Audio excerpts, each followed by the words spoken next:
Today we got Coach Sheffer on. Coach Sheffer is the offensive line coach at Brentsville District High School in Virginia. But Coach is probably more and well known and becoming slowly famous for his Armchair coaching podcast, which you can find all over his Twitter, some links in my YouTube, and some other spots. Coach, how you doing?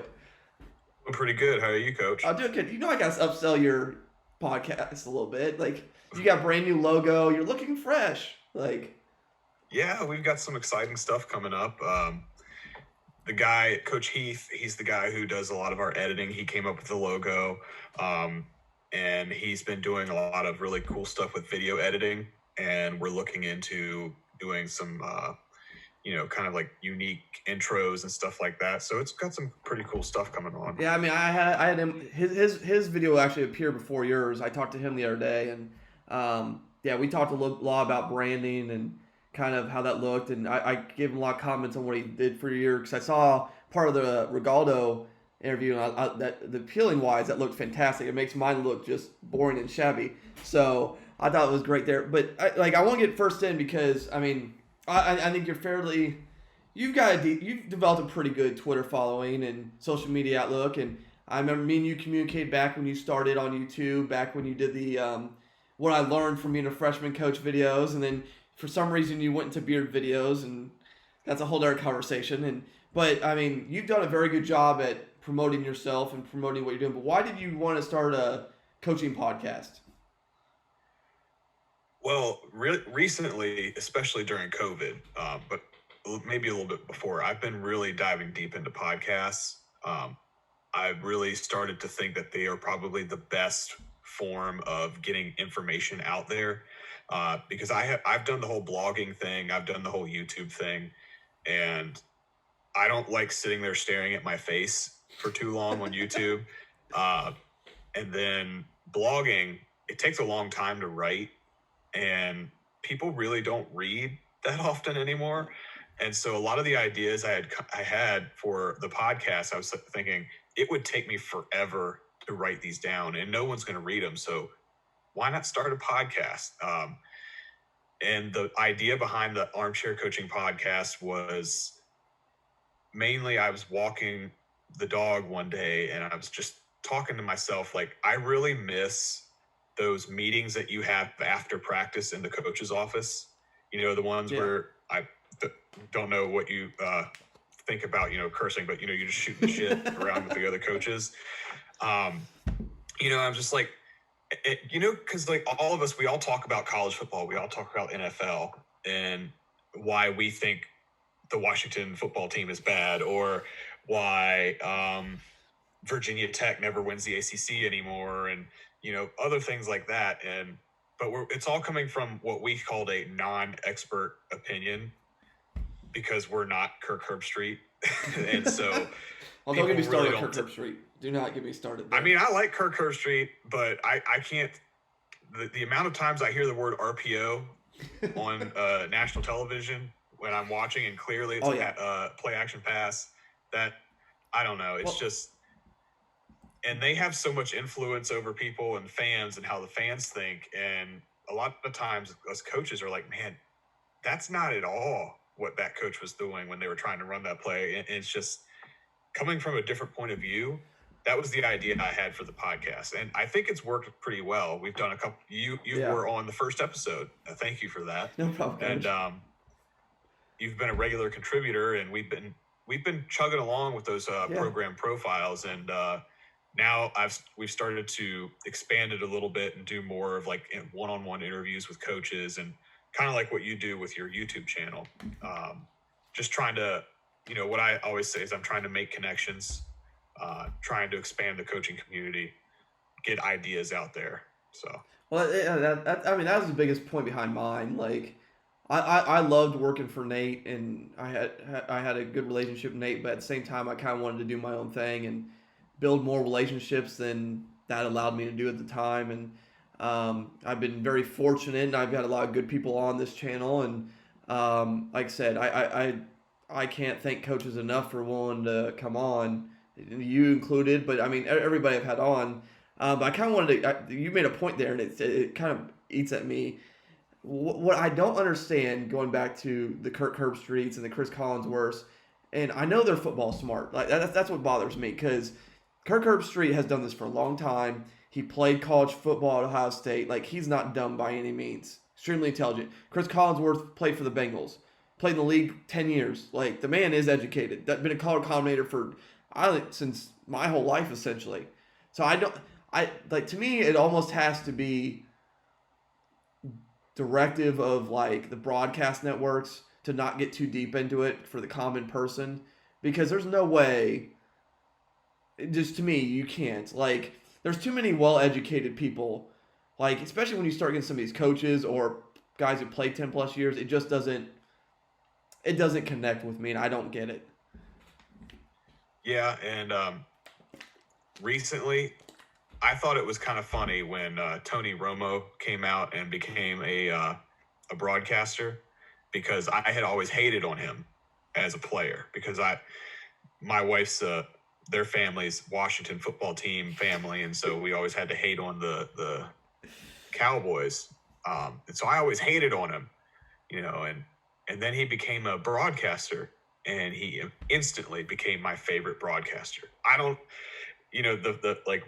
He has such an insight into the mind of like the coaches and what they're trying to do and the strategy.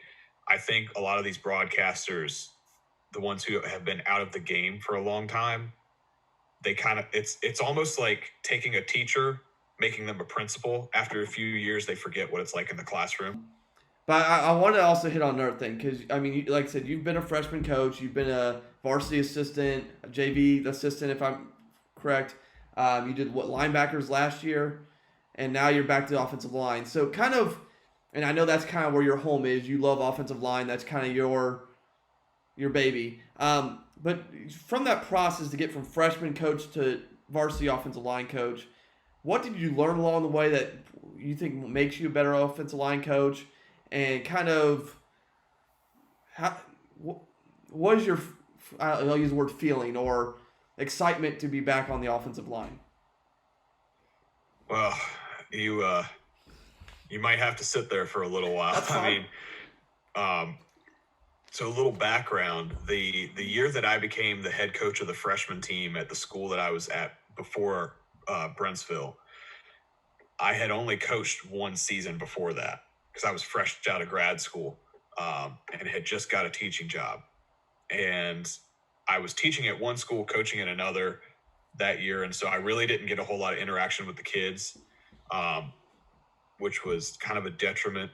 But I went into the head freshman coach job thinking, oh, I know everything. I could coach these kids. They're freshmen. They like football. We'll be good. They all play Madden, right? That's exactly what was going through my mind, right? And so I went in I assumed that all these kids knew and understand the rules of football. I assumed that teaching them the game of football was going to be easy. And I assumed that I knew how to teach the game of football because I had played it and I had coached for a year. Long story short, we went 0-8 that season. In the first few games, we got beat pretty badly. And I learned a few lessons along the way and a couple of lessons I learned after that season. But the biggest lessons I learned, number one, you got to stick to your guns on offense or whatever your scheme is. Don't try to change it midweek or mid-season. We did that a couple times. It was me and a couple other young coaches who really didn't have much experience as a coach. And so at first I wanted to be spread. I wanted to do whatever, like Ohio, at that time, it was whatever Ohio State was doing. That was the right thing to do on offense, right? And the varsity coach was a spread guy. Unfortunately, the spread did not work well for the varsity. And for us, the big thing was the shotgun snap was trouble for us. And it was 50% was on the ground, 30% was up in the air. We never could get it. And so we tried to change offenses. We tried to go more under center. That didn't work for us either. We tried to do the next big thing was try to go pistol and do triple option. Yeah, try to coach a game with 1 week of triple option practice. Not a great idea. Eventually, the next lesson I learned, and I just did a video for Coach Salas on his channel about my philosophy, about the KISS philosophy, to keep it simple, stupid, keeping things simple for the kids, because I went in thinking that the kids had a high football IQ. They really don't. And so you can't just come in there with a Madden style offense and like have a million different things going on. So you gotta, we simplified, we stuck with one offense, we got better at it. And towards the end of the year, we were in the games, we were close, and we got better on offense. Defense was another issue. So those are the things that I learned along the way as a freshman coach. I also learned that relationships were key. That was one of the things that I learned through that. Even though we lost, we still had pretty good relationships with the kids. And most of those kids went on to play varsity. And a couple of them, even though we lost every game that season, a couple of them got some scholarships, which is pretty nice recently. But then I moved to, I had to take a year off because of family issues. I transferred to another school that was closer to home. And when I first got there, the head coach didn't have an offense opening, because that was what I was. I was an offensive guy, right? He didn't have an offensive opening, but he had a linebackers coach opening. And so he put me up on the board, put a couple offensive formations on the board, and was like, okay, how would you align to these formations? I don't remember what I drew up, but I probably made a fool of myself. I had no idea what I was doing defensively, which is the next thing I learned. If you're an offensive coach and you've never coached the defensive side of the ball, you really should do it. It will be to your benefit, because I spent 2.5 years working as, I wasn't titled an assistant defensive coordinator, but he was training me to become the next defensive coordinator. And so I learned how a defensive coordinator thinks, how they prepare, where the weaknesses are in each defense. So where's the weaknesses in a 3-5-3? Where's the weaknesses in a 4-3? What the offense should attack, what each defense is willing to give up. How a defensive coordinator will change things up based on what you're doing on offense. And for me as an offensive line coach, learning the difference between the fronts. So learning what a 5-3 versus a 33 stack versus a 4-3 defense, like learning where they're lined up and how they work, that's been incredibly helpful. And so I think my dream is to become an offensive coordinator. Yeah. And I think my training to, quote, become a defensive coordinator will actually make me a better offensive coordinator in the future. If that opportunity ever does show up, I do have some ideas on what system I would use.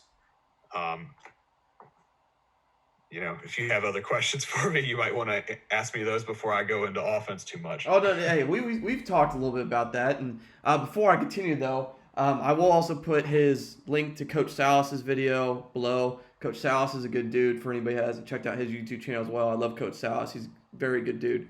But we've talked before about your love for the shotgun wing tee.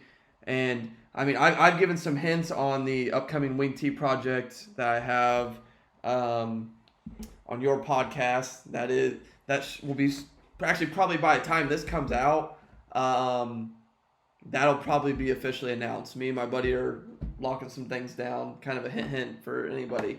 I've been doing a lot of artwork lately. But yeah, so I know you love the shotgun wing tee, and why? And like I said, I know we gotta kind of hurry a little bit because Coach Ben's kind of on his way. We probably got about 10 more minutes. Wait. Maybe. But why the shotgun wing tee? What is your love for it? Is it because of the simplicity of the rules, the multiplicity you can have out of it? Do you just really like shotgun buck sweep? Yes. Well, there's a lot to it. When I was in high school, the high school that I went to, we ran the old school Delaware wing tee system, and we were darn good at it. Every year that I was on varsity, we won at least 10 games. The only reason we didn't win regions and all that was because we had Harrisonburg High School was our big rival, and they were like another division ahead of us, and we just never had the talent to quite match up with them. But I fell in love with the wing tee at a young age. And I'm going to be honest, a lot of these coaches on Twitter, they say, oh, those kids aren't going to play for you in that system. I didn't know what offensive system my high school ran when I was going to high school. I just knew I wanted to play football. I didn't give a crap. And so that's the way I come about it. Most of these kids don't care either. A lot of people on Twitter want to say they do so that they can rep the air raid. Yeah. But and that's nothing wrong with the air raid, which is I'll talk about here in a moment. But like I think it's a little more difficult to run the old school under center wing tee now because it's been around for so long that more defenses have a knack for stopping it than they have in the past. And unfortunately, I don't like saying this, but a lot of times when you are a coach, you do kind of have to recruit your own kids a little bit, especially the parents and the fans, and to get that support. And so you kind of have to fool the fools a little bit. And so all I would tell them is, hey, we're going to run what Auburn runs. We're going to run an Auburn offense. There's a cheap way out of that conversation. That is such the cheap way to get out of that conversation. But they don't know any better. No, as a regular fan or a parent who thinks they know football when they really don't. And so you're still running the wing tee offense just out of a shotgun. And yeah, you lose a little bit of the misdirection piece, but you can modernize it a little bit. And what I really like, and this I fell in love with it. What I really like about Coach Kenny Simpson and his offensive system. He's a good dude too. So the offense that he runs is very similar to what I would run. With the base formation would be a tight end and a wing to the right, the back offset to the left, and then two receivers off to the left, the weak side. But you can like fiddle around with it based on your personnel, and that's what I like about the shotgun wing tee. It's you based on your personnel, you can be a completely different formation next year than you were last year, but still run the same kind of stuff. The thing I like about the shotgun wing tee is what you lose with the misdirection. Now you can add RPOs. And I know a lot of wing tee guys are going to be out there like, what is this guy talking? He's saying wing tee and RPOs. Yeah, you can do it. And some of those things that Coach Simpson's been doing and some of the things that I've been drawing up on pen and paper look pretty disgusting. Did you see that he essentially ran a single wing set? What was it last week? That counter on that was sick. That was just abusive. What I watched on his Facebook. Yeah, and so he still runs the old school counter crisscross, the double handoff, and I would do that too. And as an offensive line coach, what I would do with the wing tee is I would only run 4 different offensive plays up on the line. Like the offensive line only knows 4 plays. They'll know buck sweep, counter, ISO, and it's belly. Let's just get that correct. Sweep. Belly. Make sure you say that correctly. Right. Belly. And maybe power. Power might be another. So gap schemes. I'm not a huge fan of mixing zone and gap schemes. I agree. Because I like zone schemes. I love inside and outside zone.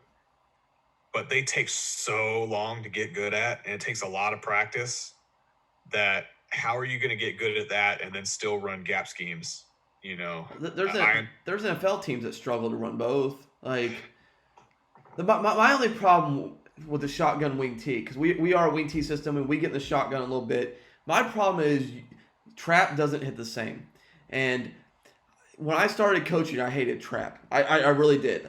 And that's because I was an idiot and didn't understand trap. As I've gotten older, I don't care what the yardage is. Trap can pop whenever. That is just a fact.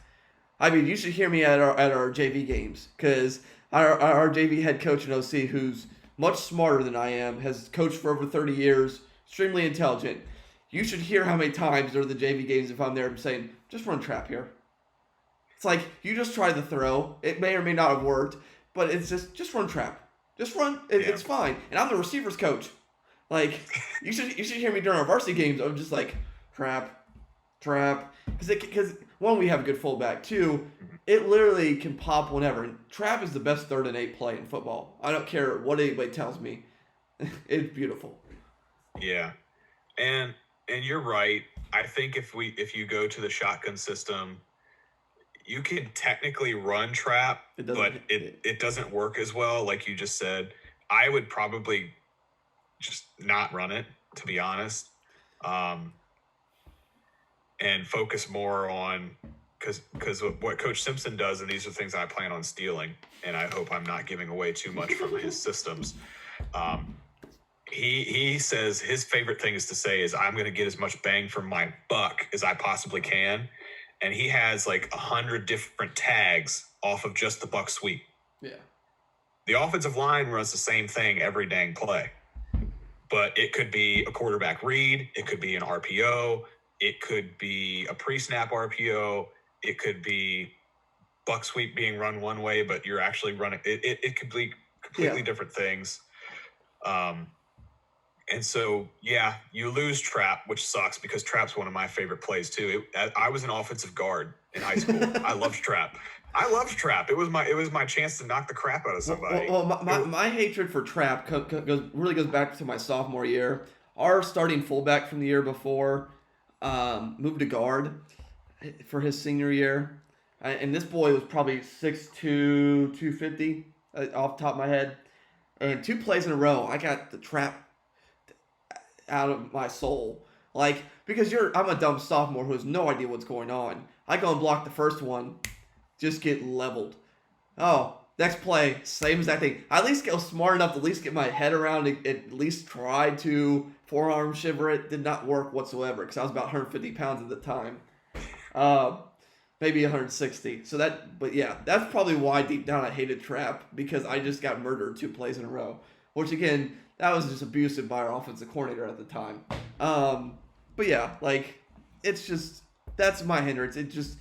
Trap needs to hit at a certain speed to be efficient. And if you're going to run out of the gun, you pretty much need to run like wide trap, which is of trying to trap the end. That's the only way that, and it just doesn't, it doesn't hit same. And at that point, you might as well just run GT counter and be done with it, because that's the same thing. And I didn't even get to the passing game portion of what I've been drawing up. I mean, it's shotgun wing T with a air raid based off passing offense.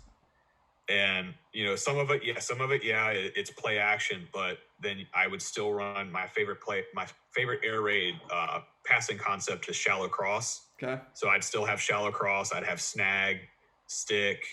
Obviously, you got to have 4 verts. Snag is such an underrated concept in that system too. Like, I was reading about it. Like, I was reading more into it. What was it, like a week and a half ago? And it's just abusive on what you can do with that. One of my favorite plays that I've drawn up so far, it's technically snag. It's so you line up in the basic offensive formation, tight end and wing on one side, 2 receivers on the opposite side with the tailback on the receiver side, and you motion the tailback out of the backfield in like a flare route. I call it flare. Yeah, I don't know what the air raids call it. And so you have the option, if you have the numbers, the quarterback can turn and just toss it to the running back, and it ends up being almost like rocket toss, just you're throwing it. So you still get your rocket toss in there for your wing T guys. But on the opposite side, if he doesn't like the numbers, we're running buck sweep up on the front side, and the quarterback can just run buck sweep. Yeah. So depending on the type of quarterback you have, I think it's a great offense. Like, you don't have to have a dual threat quarterback to run it. You don't have to have a passing kid. You don't have to have, it could be any type of kid. I think the biggest challenge to this offense would be finding a tight end. Yeah. Because not every team has a tight end. No, but I think from my experience of doing this 10 years, you can manufacture tight ends. Now, you might have to sub some kids out for receiving purposes, but I've gone to the games with kids that probably should not be on the field at tight end, and they'd be fine. Because some of them use after a certain point, especially in this offense, if they can at least down block and reach, you're fine. You might not have that receiving threat, but okay, you lose out on Waggle, which sucks. But let's be honest, if you're running probably air raid concepts with it, he's probably the third or fourth read most of the time anyways. So Right. if he can down block or reach, you're good.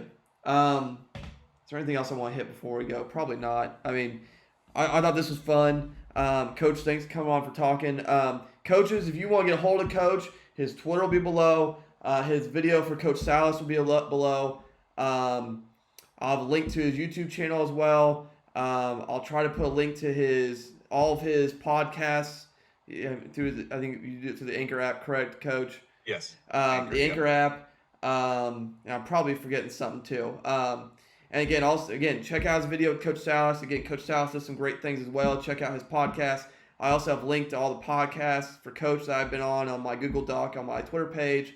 So make sure you check those out. Coach, thank you again, and look forward to talking some Ole Miss football here in a minute. All right. Thank you for having me on.